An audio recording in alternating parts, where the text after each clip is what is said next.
Hi வணக்கம் நண்பா நண்பீஸ். 2026 election நெருங்கிட்டு இருக்கு. இப்போ ஒவ்வொரு வாக்காளரும் செய்ய வேண்டிய மிக முக்கியமான கடமை ஒன்று இருக்குது. அதுதான் வாக்காளர் பட்டியலில் உங்கள் பேர் கரெக்டாக இருக்கா இல்லையா செக் பண்ணுறது. தமிழ்நாடு முழுக்க வரைவு வாக்காளர் பட்டியல் டிராஃப்ட் ஓட்டர் லிஸ்ட்டு இன்றைக்கி பார்த்தீங்கன்னா வெளியிட்டாங்க. இது வந்து எப்படி ஆன்லைனில் ஈஸியாக செக் பண்ணுறது, பேர் இருக்கா இல்லையா எப்படி செக் பண்ணுறது எல்லாமே டீட்டெயிலாக அந்த பதிவுகளை பார்க்கலாம். வாங்க வீடியோக்குள்ளே போகலாம். முதல்ல சார் அப்படின்னா என்னன்னு தெரிஞ்சுப்போம். ஸ்பெஷல் இன்டென்சிவ் ரிவிஷன் அப்படின்னு சொல்லுவாங்க.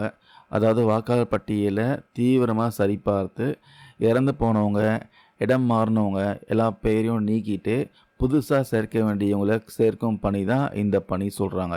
இந்த ப்ராசஸ் வந்து முடிஞ்ச அப்புறமா இப்போது வரைவு பட்டியல் வந்திருக்கு. பேர் எப்படி செக் பண்ணுறதுன்னு பார்க்கலாம். உங்கள் மொபைல்லையோ இல்லை சிஸ்டம்லேயோ ஈஸியாக செக் பண்ணலாம். இதுக்கு வெப்சைட் இருக்குது, voters.eci.gov.in. அப்படி இல்லைனா electoralsearch.eci.gov.in. இந்த வெப்சைட்டில் நீங்கள் போனீங்கன்னா உங்களுடைய ஓட்டர் ஐடி நம்பர் கேட்கும். எபிக் நம்பர் சொல்லுவாங்க. அது இருந்தால் அது கரெக்டாக டைப் பண்ணுங்கள்.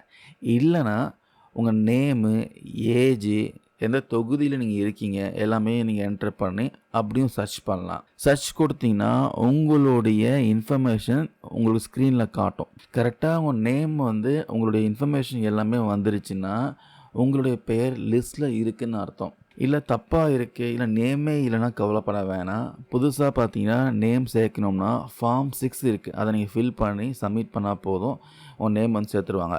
இல்லை நேம் கரெக்ஷன் பண்ணணும், இல்லை தொகுதி மாற்றணும், இதுக்கு பார்த்தீங்கன்னா ஃபார்ம் 8 இருக்குது. அதை யூஸ் பண்ணுங்கள். இதுக்கெல்லாம் கடைசி தேதி பார்த்தீங்கன்னா ஜனவரி 18. அதுக்குள்ளே நீங்கள் ஏதாவது ஆட்சேபனை இருந்தால் தெரிவிக்கலாம், அல்லது நீங்கள் விண்ணப்பிக்கலாம். எல்லா கரெக்ஷனும் முடிஞ்ச அப்புறமா பிப்ரவரி 2026 தான் இறுதி வாக்காளர் பட்டியலில் வரும். அதில் பேர் இருந்தால் தான் அடுத்த எலெக்ஷனில் ஓட்டு போட முடியும். ஸோ அதனால் இப்போவே கரெக்டாக செக் பண்ணிக்கோங்க. இல்லை உங்களுடைய பெயர் பார்த்தீங்கன்னா வாக்காளர் பட்டியலிருந்து நீக்கிடுவாங்க. அதுக்கப்புறம் ஓட்டு போட முடியாது, ஜனநாயக கடமையை நிறைவேற்ற முடியாது.